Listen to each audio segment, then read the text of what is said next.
Guadalupe, gracias por atendernos. Santiago Espaltro te saluda. Hola, buenos días Santiago y a la mesa y a la audiencia. Bueno, gracias por tu tiempo, Guadalupe. En principio, empiezo preguntándote, ¿por qué votar a favor del aumento a los jubilados?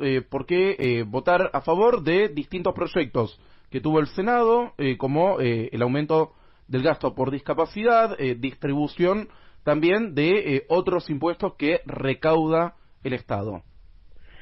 Porque yo sigo pensando lo mismo que pienso siempre. La vez pasada también acompañé esta recomposición a los jubilados, que fueron los que más soportaron en ese momento el ajuste, la inflación del inicio de la gestión actual, y que siguen soportando más fuertemente lo que fue el ordenamiento de la macro. Que yo estoy de acuerdo, creo que es recontra necesario, de hecho es condición necesaria para cualquier otra cosa. Necesitamos tener la macro ordenada, pero también hay que establecer prioridades, y la realidad es que los jubilados en la Argentina tienen una presión y una baja en su acceso a poder comprar directamente medicamentos, que compartía en ese momento, y lo sigo compartiendo ahora, esta necesidad, y que además viene en el mismo proyecto con las fuentes de financiamiento. Seguramente puede haber otra fuente de financiamiento, seguramente es mejorable, pero frente a un gobierno que niega la importancia de esta prioridad o niega buscar alternativas para entre todos decir, bueno, compensemos esta parte, saquémoslo de acá, y que además hace 2 años no tenemos ley de presupuesto, bueno, los senadores lo que hacemos en democracia es votar de acuerdo a lo que nosotros pensamos, le guste o no le guste al gobierno de turno, o le guste o no le guste al presidente. A veces ganamos, a veces no. Ya me ha pasado durante los 4 años de la gestión anterior perder casi todas las votaciones y igual seguir diciendo lo que pensaba y tratando de conseguir esas leyes o esos proyectos. Claro. ¿Robertino? No lo escucho a Robertino, así que me vas a tener que... A ver, buscamos mejorar eso. Claro. Estamos también en línea con Robertino Sánchez Flecha, que es nuestro columnista de política. Robertino, probá a ver si podemos hacer esa conexión. Sí, senadora, ¿me escucha? Buen día. Ahí lo escucho, Ahí va. Robertino. ¿Cómo andas? Buenos días. Bien, todo bien, senadora. Me interesa preguntarle en primer término la cuestión reglamentaria. Saldemos ese punto apelando a su claridad conceptual, a su vez, que fue uno de los argumentos que dio el gobierno. Robertino, sabés que te escuchamos medio como cortado. Ahí probamos. A ver si podemos a ver, mejorar ahí ahora. sí parece que... Bien, perdón, disculpas. No, lo que quería preguntar, Guadalupe, es la parte técnica. Respecto a la validez de la sesión, que es uno de los argumentos que utilizó el gobierno durante el jueves y que en teoría podría esgrimir en el caso de una judicialización. Está en duda la constitucionalidad de ese evento de judicialización. Ahora bien, la sesión fue o no en términos de... Lo volvimos a perder. Robertino. Ahí yo lo escuché, si querés puedo contestar mientras Bien. que va buscando cómo mejorar la señal. Mira, una aclaración principal. Me parece que yo ahora voy a explicar, y la cassación es válida porque lo dice el reglamento, porque nos convocamos en días y horarios que ya establecimos.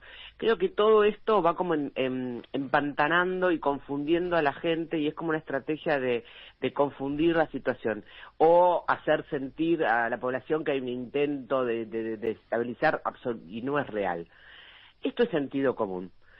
Si los senadores fueron votados igual que fue votado el presidente, si los mandatarios provinciales son votados igual que fue el presidente, y todos estos votos son legítimos, y el reglamento del Senado, que está basado, si querés, en el sentido común que emana de la Constitución, que es que cuando hay mayoría absoluta de unos senadores, quieren opinar, y el Parlamento lo que hace es juntarse ese acuerdo a mayorías, y es soberano, claramente es legítima.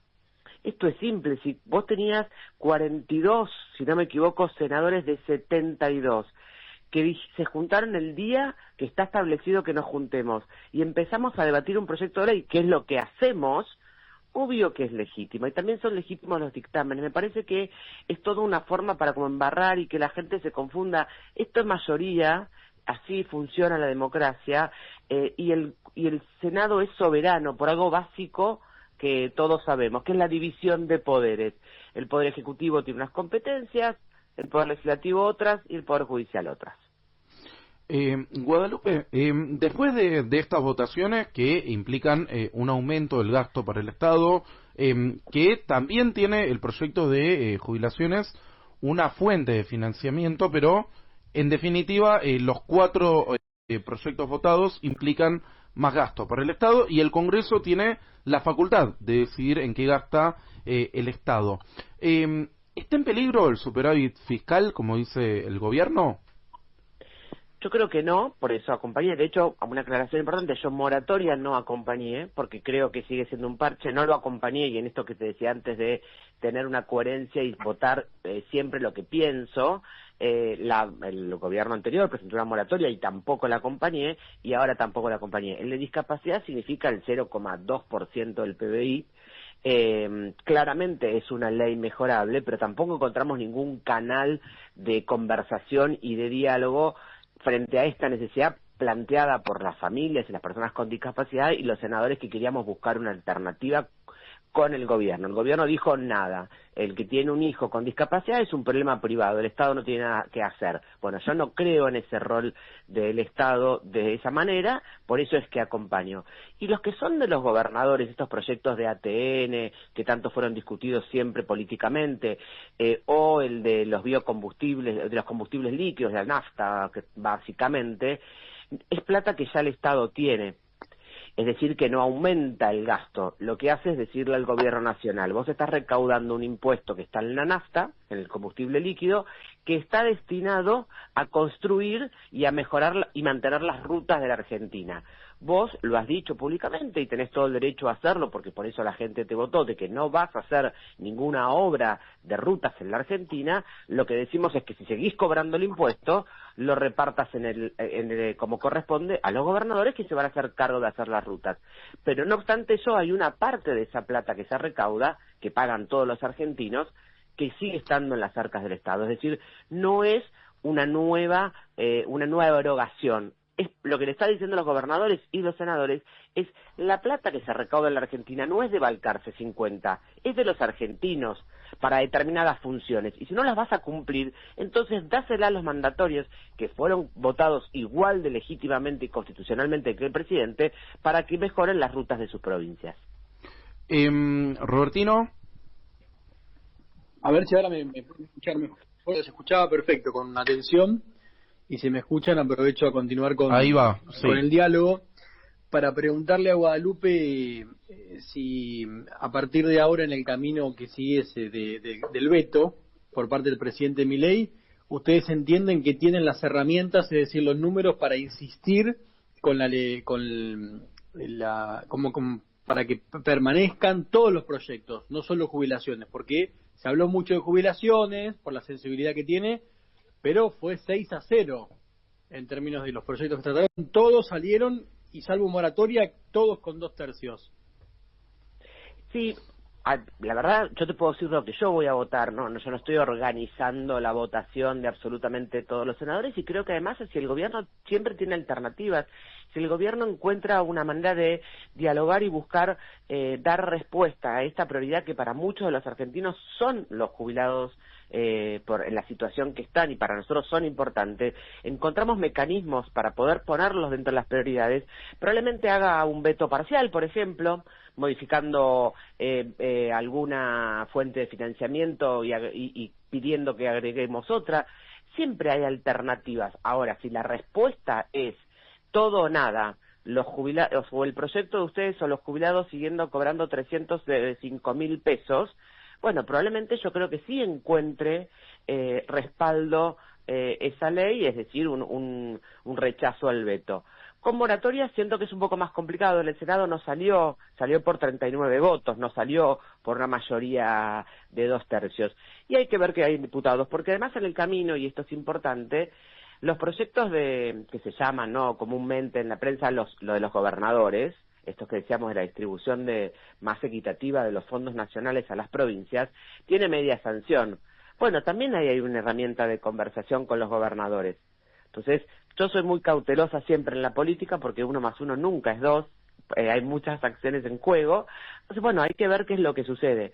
siento que está la voluntad y el compromiso y la convicción de muchos senadores y diputados de dar una respuesta a los jubilados, que son los que más soportaron el ajuste, que sí, celebramos dio el equilibrio fiscal, pero que es hora de empezar a buscar otras prioridades. Estamos hablando con Guadalupe Tagliaferri, que es senadora nacional por el PRO. Está conectado también Agustín Massa. ¿Querés hacerle una pregunta? Sí, ¿qué tal, senadora? Buenos días. Hola, Agustín. Le consulto, a ver, en el último pico de 2017, si uno toma el haber mínimo con bono y lo compara con el último máximo que tuvo ese ingreso, los jubilados están más o menos 40% por debajo en términos reales. Hoy la recomposición del Congreso es más o menos un 16% en términos reales, y si estamos hablando de entre 60.000 y 70.000 pesos para más o menos un universo de 5 millones, 4 millones de jubilados y 1 millón de pensionados. De alguna forma, ¿por qué el Congreso plantea una solución que en definitiva tampoco le resuelve nada al jubilado, o no termina de resolverle nada más que un ingreso adicional en términos de plata, por decirlo de alguna manera, de 60.000 pesos, y no se plantea o no se ha buscado en este año y medio una recomposición mayor, o resolver de alguna forma cómo van a sobrevivir? Yo comparto que no es suficiente. De todas formas, cuando vos no tenés un mango, 60.000 pesos es mucho mejor que nada, es mucho mejor que nada. Ahora bien, en el caso mío, y creo que en el caso de muchos senadores, y por eso también el proyecto tuvo un acompañamiento mayoritario, tiene que ver con que nosotros no somos unos degenerados fiscales, eso es falso. Nosotros creemos en el equilibrio fiscal, entonces claramente si nosotros ponemos una jubilación que se va a 1 millón de pesos de base mínima para poder comprar los remedios y poder comprar la comida y apenitas ver si llegas a pagar alquiler, bueno, ahí sí entendemos que hace un descalabro dentro del esquema del equilibrio fiscal. Entonces, siempre estás gestionando, y sobre todo con los jubilados, siempre estás gestionando una situación de desventaja enorme. Y por eso es que no acompaño moratoria, porque creo que hay que buscar un sistema previsional justo, equitativo, solidario, pero que no siga desbarrancando y desfinanciando el sistema previsional en conjunto. Entonces hay una responsabilidad. Esta es la mejor, el planteo tuyo es la mejor argumentación de por qué nosotros no somos degenerados fiscales. No hicimos un proyecto de 1 millón de pesos. Hicimos algo mínimo, que era lo que se les adeudaba de la inflación de enero del 2024 del 25% que les quedó. Se compensó una parte, la otra no. Y se aumenta un bono que está hace años sin modificarse. Claro. Y desde la oposición, ¿cree que debería plantearse, o si se está trabajando, la verdad lo desconozco y estaría bueno saberlo, en algún proyecto para que de alguna manera darle alguna resolución al sistema, o de alguna manera generar que esta situación empiece a subsanarse de alguna manera estructural o definitiva? Digo, hoy el Congreso está trabajando en eso. En el caso mío, con el senador Lustó, presentamos, al igual que la otra vez, un proyecto distinto de moratoria, que tiene que ver con sacar los años de aportes necesarios. Yo creo en un Estado que si vos llegaste a los 65, 60 años, te garantice un ingreso mínimo. No creo en un Estado que te dice si aportaste 10 años, bueno, embromate.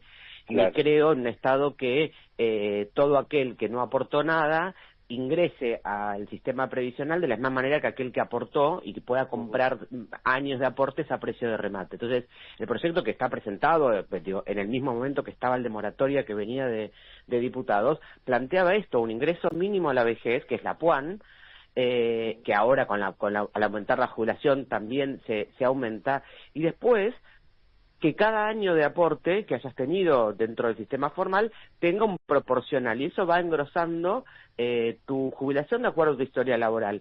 Esa es una primera medida. La segunda medida es una reforma laboral integral, que yo lamento enormemente, tanto la previsional como la laboral, que el gobierno creía y sigo creyendo que durante todo este tiempo tuvo una ventana de oportunidad enorme para poder sentarnos a trabajar muchos de los senadores y muchos de los diputados con estas dos grandes desafíos y situaciones complejas que tiene la Argentina, que serían soluciones de fondo reales y concretas, y no medidas muy chiquitas y de corto plazo, y el gobierno no lo hizo, y lo que hizo fue mandar la ley bases o el decreto 70. Nunca avanzó. Yo encuentro que no hay ninguna vocación del gobierno por avanzar de eso. Entonces, bueno, es muy complejo. Guadalupe, te hago dos preguntas en una. El gobierno toma esto como que es un golpe fiscal, directamente, prácticamente que el Congreso quiere hacer un golpe de Estado y manda a sus trolls a decir: hay que ir con los tanques, hay que cerrar el Congreso. ¿Cuál es tu posición respecto a eso? Y también te pregunto si alguien va a hacer alguna denuncia o se toma todo como un chiste, como una broma. No, viste, no, yo sé que lo toman ellos como broma y hay como una cosa donde está todo corrido, ¿no? Parecen bromas, reírse de un chico con autismo parece una broma, a mí esa Argentina me preocupa un montón, claramente. No, yo no, creo que es parte del relato, ¿no? Esto, como perdimos una elección, porque no entendemos el juego de la democracia de las mayorías, no porque no entienda la democracia, sino porque les ofusca, ¿no? Les indigna no obtener todos los éxitos. Los que hace 2 minutos eran gobernadores buena onda y eran aliados y eran los que entendían y eran los que la vieron, que ahora apoyaron los jubilados, apoyaron la coparticipación un poco más lógica, son todos unos degenerados fiscales, están haciendo un golpe institucional. Por un lado, esto es una reflexión que hacer, por un lado, intento ignorar, porque creo que parte de la forma de actuar del gobierno es como esta provocación sistemática a la indignación, ¿no? Como para que uno se quede enganchado en esa indignación y conteste ahí y estemos discutiendo si hay un golpe, no hay un golpe, si el reglamento, si no el reglamento, cuando en realidad tenemos que hablar de las cosas que son importantes para la gente. A la gente le importa poco el reglamento del Senado. A la gente le importa si puede llegar a fin de mes o no. Y al jubilado le importa eso. Entonces, por un lado, trato de no engancharme porque creo que es parte de algo programado para correr los ejes de la conversación, pero después, en algunos títulos que aparecen, es, bueno, no, para, esto es un montón, y no está bueno hablar en la Argentina de que porque el Senado funciona hay un golpe institucional, porque es peligroso, porque no es real, porque hace daño, porque erosiona la confianza de la gente en las instituciones. Entonces, tengo como sentimientos ambiguos, y entiendo que hay muchos senadores y algunos otros diputados que han hecho denuncias respecto a los tuiteros mandando a poner bombas o tanques en el Senado. A mí me parece que es peligroso, pero también entiendo, insisto, que es un mecanismo que hace que todos nosotros estemos confundidos y discutiendo eso y no los temas que le importa a la gente. Claro. Robertino, una última pregunta. Sí, senadora, le quiero preguntar algo más en clave electoral, si me permite. Puedo dejar de hacerlo, estamos muy próximos al cierre de listas, no solo en Provincia de Buenos Aires, sino en octubre a nivel nacional. Usted culmina su mandato como senadora este año. No solo usted, sino que también Martín Lustó, que fueron elegidos por el mismo espacio allá por el 2019. Es usted una dirigente política porteña. Hoy, en el larretismo, quiero preguntarle qué perspectiva tienen para la ciudad hacia octubre. ¿Van a apoyar algún espacio? ¿Se abre la posibilidad de la candidatura de Graciela Ocaña? No sé si sería dentro del espacio de ustedes. Bueno, eso, si van a apoyar a alguien, ¿qué están viendo?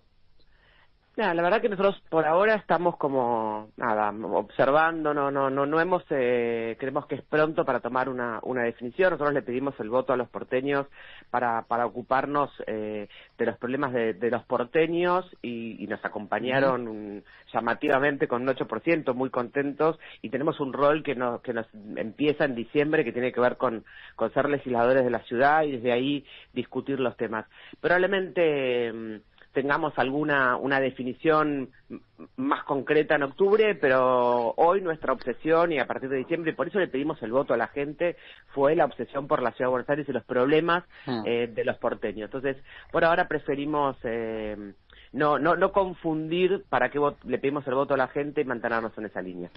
Guadalupe, muchísimas gracias. No, gracias a ustedes, que tengan lindo sábado.